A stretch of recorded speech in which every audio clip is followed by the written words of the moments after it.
नमस्कार, जय हिंद साथियों। आप सभी का स्वागत है आपके अपने यूट्यूब चैनल नॉलेज की क्लास में। साथियों, आज की इस वीडियो में हम देखने वाले हैं बायोलॉजी का जो टॉपिक है कोशिका। जी हाँ, कोशिका यानी कि सेल। इससे रिलेटेड आज हम टॉप 50 प्रश्न देखने वाले हैं। इसमें हम कोशिका से रिलेटेड सभी प्रश्नों को डिस्कस करेंगे पार्ट वाइज पार्ट। तो ये हमारा कोशिका से रिलेटेड पहला पार्ट है। इसके बाद हम दूसरा पार्ट भी लेके आएंगे, इसके बाद तीसरा लेके आएंगे, जिसमें जितने भी प्रश्न बनते हैं एग्जाम में कोशिका से रिलेटेड सभी प्रश्नों को डिस्कस करेंगे। तो आपको पूरा लास्ट तक वीडियो को देखना है, ठीक है। और वीडियो पसंद आए तो वीडियो को लाइक शेयर जरूर करें। चैनल पर नए हैं तो चैनल को सब्सक्राइब जरूर कर लें। तो चलिए शुरुआत करते हैं वीडियो का। आज का हमारा पहला प्रश्न है, कोशिका यानी कि सेल के वैज्ञानिक अध्ययन को क्या कहा जाता है। ठीक है, पहला प्रश्न है कोशिका सेल के वैज्ञानिक अध्ययन को क्या कहा जाता है। ठीक है, तो इसका राइट आंसर हो जाएगा ऑप्शन सी, साइटोलॉजी। क्या कहा जाता है साथियों? साइटोलॉजी। चलिए दूसरा प्रश्न है, मानव शरीर में कोशिकाओं की खोज किसने की थी। इंपोर्टेंट प्रश्न है, मानव शरीर में कोशिकाओं की खोज किसने की थी। तो ये की थी रॉबर्ट हुक ने। राइट आंसर हो जाएगा option D, Robert Hooke. Question number तीसरा, ब्रिटिश वैज्ञानिक ने 1665 में कोशिका की खोज की। ठीक है, तो ब्रिटिश वैज्ञानिक कौन है, उनका नाम बताना है। तो कौन है? Robert brown. ऑप्शन डी क्या होगा करेक्ट आंसर?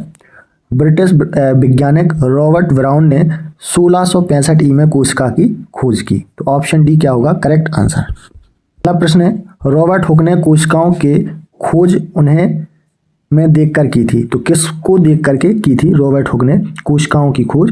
तो उन्होंने पतली कार्क के टुकड़े, जी हाँ, रॉबर्ट हुक ने कोशिकाओं की खोज पतली कार्क के टुकड़ों को देखकर की थी। ऑप्शन बी क्या होगा करेक्ट आंसर? ऑप्शन बी क्या हो जाएगा सही। नेक्स्ट क्वेश्चन है, लियोन हॉक ने सबसे पहले स्वतंत्र जीवित कोशिका की खोज में की थी।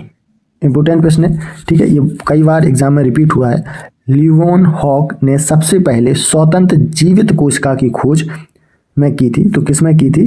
तालाब के जल में। ऑप्शन ए क्या होगा करेक्ट आंसर? लियोन हॉक ने सबसे पहले स्वतंत्र जीवित कोशिकाओं की खोज तालाब के जल में की थी। ऑप्शन ए क्या होगा करेक्ट आंसर। अगला प्रश्न है, निम्नलिखित में से कौन सी सबसे बड़ी ज्ञात कोशिका है। जी हाँ, सबसे बड़ी ज्ञात कोशिका बताना है कि इनमें से कौन सी है। ठीक है, तो कौन सी है? शुतुरमुर्ग का अंडा। ऑप्शन डी क्या होगा करेक्ट आंसर? शुतुरमुर्ग का अंडा। नेक्स्ट क्वेश्चन है, सभी पौधे एवं जंतु कोशिकाओं से बने हैं तथा कोशिका जीवन की मूलभूत इकाई है। यह कथन निम्नलिखित में से किस सिद्धांत का है? ठीक है, दिया गया कथन निम्नलिखित में से किस सिद्धांत का है? ठीक है, तो ये किसका है? कोशिका का सिद्धांत। ऑप्शन सी क्या होगा करेक्ट आंसर।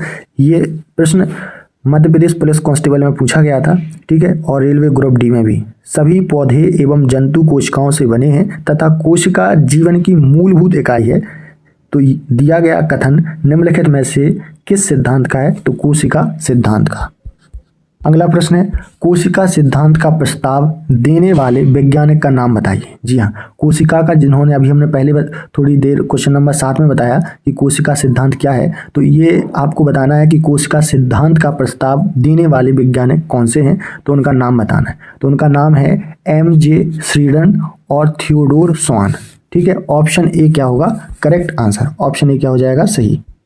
अगला प्रश्न है, यह किसने प्रस्तुत किया कि सभी पौधे एवं जंतु कोशिकाओं से बने हैं तथा कोशिका जीवन की मूलभूत इकाई है। ठीक है, यह किसने बताया, किसने प्रस्तुत किया? तो M. स्वीडन तथा T. स्वान। ऑप्शन ए क्या होगा करेक्ट आंसर? M. स्वीडन तथा T. स्वान ने यह सब बताया है। नेक्स्ट क्वेश्चन है, किसने कोशिका सिद्धांत को और आगे बढ़ाया तथा यह बताया कि सभी कोशिकाएं पूर्ववर्ती कोशिकाओं से बनी है। तो यह किसने बताया है? तो ये बताया है रुडोल्फ विर्चो। ऑप्शन डी क्या होगा correct answer? Rudolf Virchow. Next question है, निम्नलिखित में से कौन सा जीव कोशिका सिद्धांत अनुरूप नहीं है। Option A bacteria, option B virus, option C कवक, ऑप्शन डी पौधे। तो हमें बताना है कि कौन सा जीव कोशिका सिद्धांत अनुरूप नहीं है। तो कौन सा नहीं है ये बताना है। तो कौन सा नहीं है? वायरस। ऑप्शन डी क्या होगा बी क्या होगा करेक्ट आंसर? वायरस यानी कि विषाणु। अगला प्रश्न है, प्रोकैरियोटिक कोशिका में निम्नलिखित में से कौन सा सही नहीं होता है, ठीक है। तो कौन सा नहीं होता है ये बताना है। तो यहाँ पर आप देख सकते हैं राइबोसोम्स होता है, कोशिका झिल्ली भी होती है, इसके अलावा डीएनए भी होता है, लेकिन केंद्रक नहीं होता है, नाभिक नहीं होता है। ऑप्शन सी क्या होगा करेक्ट आंसर, यानी केंद्रक। अगला प्रश्न है प्रोकैरियोटिक कोशिकाएं निम्नलिखित में से किस प्राणी जगत में पाई जाती हैं। तो ये पाई जाती हैं किस प्राणी जगत में, तो साथियों ये पाई जाती हैं मोनेरा में। ऑप्शन डी क्या होगा correct answer, Monera. Next question है ज्ञात सबसे छोटा प्रोकैरियोटिक जीव है, ठीक है। आपको बताना है ज्ञात सबसे छोटा प्रोकैरियोटिक जीव कौन सा है, ऑप्शन के हिसाब से बताना है। तो कौन सा है, माइक्रोप्लाज्मा। ऑप्शन बी क्या होगा करेक्ट आंसर, माइक्रोप्लाज्मा। अगला प्रश्न है यूकैरियोटिक कोशिकाओं में आरएनए का संश्लेषण में होता है, तो किस में होता है ये बताना है। यूकैरियोटिक कोशिकाओं में आरएनए का संश्लेषण होता है तो किस में होता है, न्यूक्लियस में। ऑप्शन डी क्या होगा correct answer, nucleus. Next question है यूकैरियोटिक सेल में प्लाज्मा झिल्ली किससे बनी होती है। तो यूकैरियोटिक सेल में प्लाज्मा झिल्ली किससे बनी होती है, तो ये बनी होती है फॉस्फोलिपिड से। ऑप्शन ए क्या होगा करेक्ट आंसर, फॉस्फोलिपिड से, ठीक है। ऑप्शन ए क्या होगा करेक्ट। क्वेश्चन है प्रोकैरियोटिक से यूकैरियोटिक भिन्न है, तो किस प्रकार भिन्न है, तो अस्पष्ट झिल्ली की अनुपस्थिति के कारण। ऑप्शन ए क्या होगा करेक्ट आंसर, अस्पष्ट झिल्ली की अनुपस्थिति से प्रोकैरियोटिक यूकैरियोट से भिन्न है। नेक्स्ट क्वेश्चन है निम्नलिखित में से कौन सा यूकैरियोटिक कोशिका की विशेषता नहीं है। यहाँ पर हमें बताना है कि यूकैरियोटिक कोशिका की विशेषता नहीं है इनमें से। तो सबसे पहला ऑप्शन है ए, न्यूक्लियस अच्छी तरह से व्यवस्थित होता है, माइक्रोकॉन्ड्रिया उपस्थित होता है, परमाणु झिल्ली मौजूद होती है, पादप कोशिकाओं में क्लोरोप्लास्ट अनुपस्थित होता है। तो इसका राइट आंसर हो जाएगा ऑप्शन डी। ऑप्शन डी क्या होगा करेक्ट आंसर।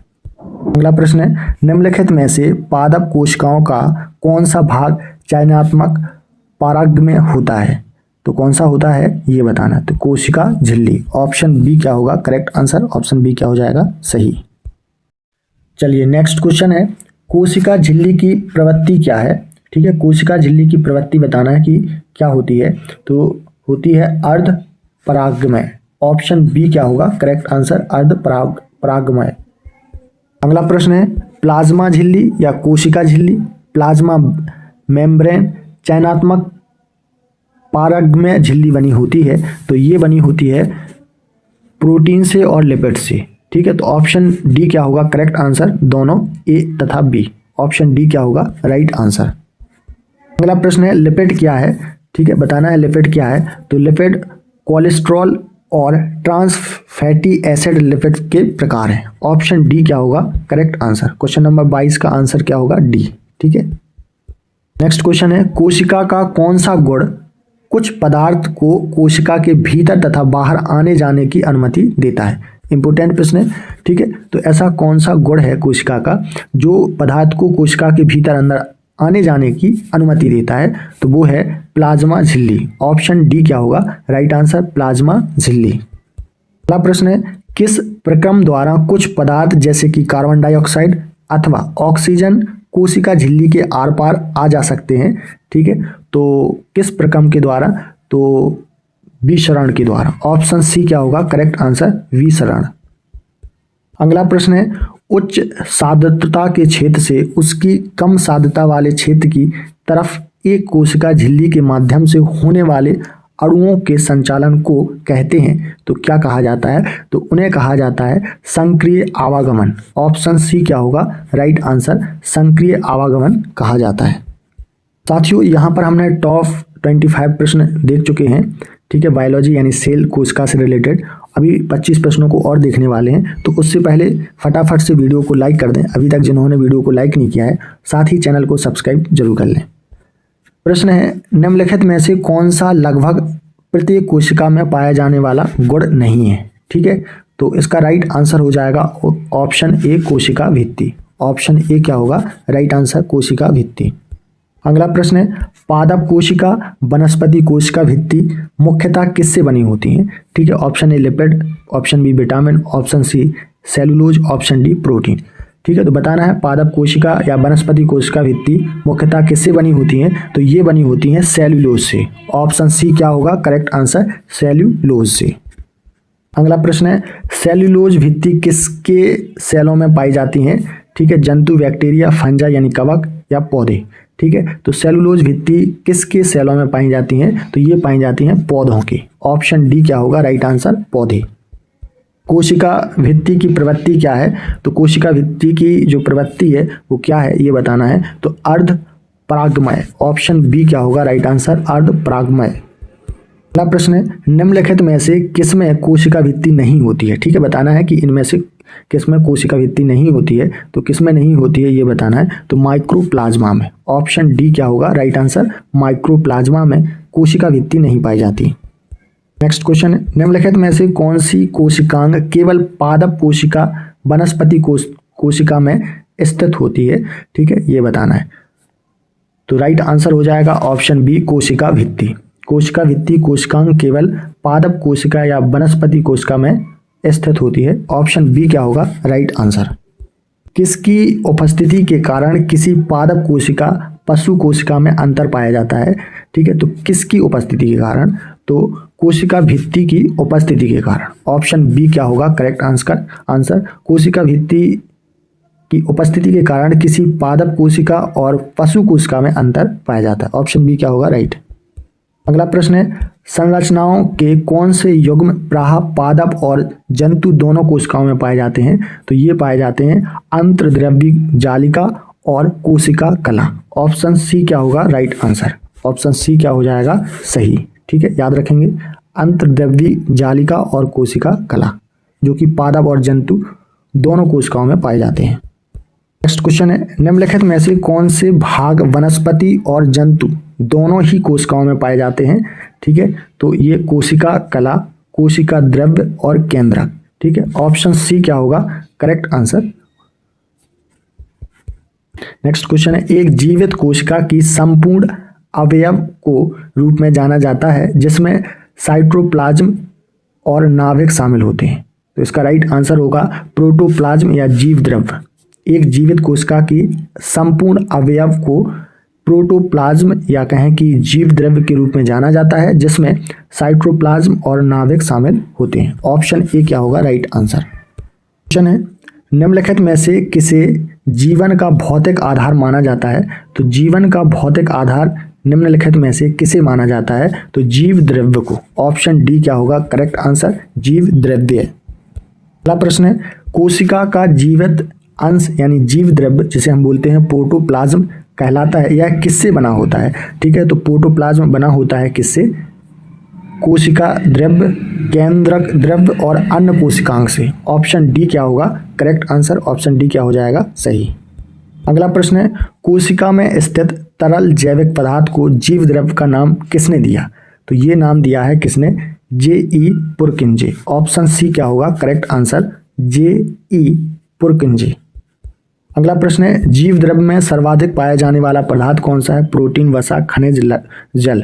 ठीक है, तो जीव द्रव्य में सर्वाधिक पाया जाने वाला पदार्थ कौन सा है, जल। ऑप्शन डी क्या होगा करेक्ट आंसर, जल। नेक्स्ट क्वेश्चन है कोशिकाओं में सबसे प्रचुर मात्रा में अणु होते हैं जो कुल कोशिका द्रव्यमान का 70% या उससे अधिक होते हैं। ठीक है, तो ये होते हैं क्या, किसके, पानी के। ऑप्शन डी क्या होगा राइट आंसर, ठीक है, पानी यानी जल। अगला प्रश्न है लिपिड स्राव के लिए निम्नलिखित में से कौन उत्तरदायी होता है। लिपिड स्राव के लिए बताना है कि निम्नलिखित में से कौन उत्तरदायी होता है, तो ये होता है कौन, चिकनी अंतः प्रद्रव्य जालिका, smooth endoplasmic reticulum. Option B क्या होगा करेक्ट आंसर, ऑप्शन बी क्या हो जाएगा सही। नेक्स्ट क्वेश्चन है अंतः प्रद्रव्य जिसको हम बोलते हैं एंडोप्लाज्मिक की सतह पर की उपस्थिति के कारण वह खुरदरी होता है, तो किसके सतह के कारण, राइबोसोम। ऑप्शन डी क्या होगा करेक्ट आंसर, अंतः प्रद्रव्य यानी कि एंडोप्लाज्मिक की सतह पर राइबोसोम की उपस्थिति के कारण वह खुरदरी होता है। ऑप्शन डी क्या होगा करेक्ट। नेक्स्ट क्वेश्चन है प्रोटीन संश्लेषण में निम्न कोशिकाओं में से किसकी भूमिका सबसे अधिक महत्वपूर्ण है। ठीक है, तो किसकी है, खुरदरी अंतः प्रद्रव्य जालिका। और राइबोसोम की। ऑप्शन बी क्या होगा करेक्ट आंसर, ठीक है। रफ एंडोप्लाज्मिक रेटिकुलम और राइबोसोम, ठीक है, इनकी भूमिका सबसे अधिक महत्वपूर्ण है। ऑप्शन बी क्या होगा करेक्ट आंसर। नेक्स्ट क्वेश्चन है, राइबोसोम किसके स्थल कहे जाते हैं, ठीक है, तो ये कहे जाते हैं प्रोटीन निर्माण के। ऑप्शन ए क्या होगा राइट आंसर, प्रोटीन निर्माण। नेक्स्ट क्वेश्चन है, कोशिका के किस हिस्से में प्रोटीन बनाया जाता है। जी हाँ, कोशिका के किस हिस्से में प्रोटीन बनाया जाता है, तो ये बनाया जाता है रेटिकुलम के। ऑप्शन ए क्या होगा राइट आंसर, रेटिकुलम के हिस्से में प्रोटीन बनाया जाता है। अगला प्रश्न है, निम्न में से किस कोशिकांग में झिल्ली नहीं होती है, तो बताना कि किस कोशिकांग में झिल्ली नहीं होती है, तो किस में नहीं होती है, राइबोसोम में। ऑप्शन ए क्या होगा राइट आंसर, राइबोसोम। अगला प्रश्न है, निम्नलिखित में से कौन सा कोशिका अंगक पुटकाओं यानी कि वेसिकल के भंडारण, संशोधन और पैकेजिंग के लिए जिम्मेदार है, तो कौन सा है, गोल्जी का है। कौन सा है साथियों, गोल्जी का है। ऑप्शन बी क्या होगा करेक्ट आंसर, गोल्जी का है।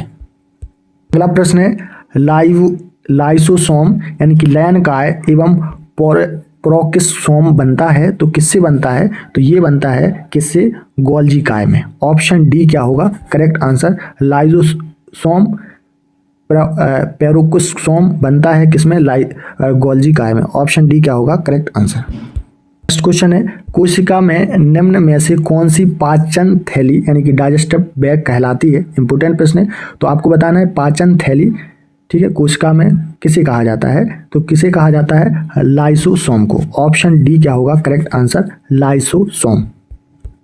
आज का अंतिम प्रश्न है, निम्न में से किस कोशिकांग को एटम बम कहते हैं। ये कई बार एग्जाम में पूछा गया, वेरी मोस्ट इंपोर्टेंट प्रश्न है। कोशिकांग, किस कोशिकांग को एटम बम कहते हैं, तो किसे कहा जाता है साथियों, एटम बम, लाइसोसोम को। ऑप्शन डी क्या होगा करेक्ट आंसर, लाइसोसोम। तो हमने यहाँ पर टॉप 50, ठीक है, सेल यानी कोशिका से रिलेटेड प्रश्न देखिए। ये हमारा कोशिका का पार्ट 1 था।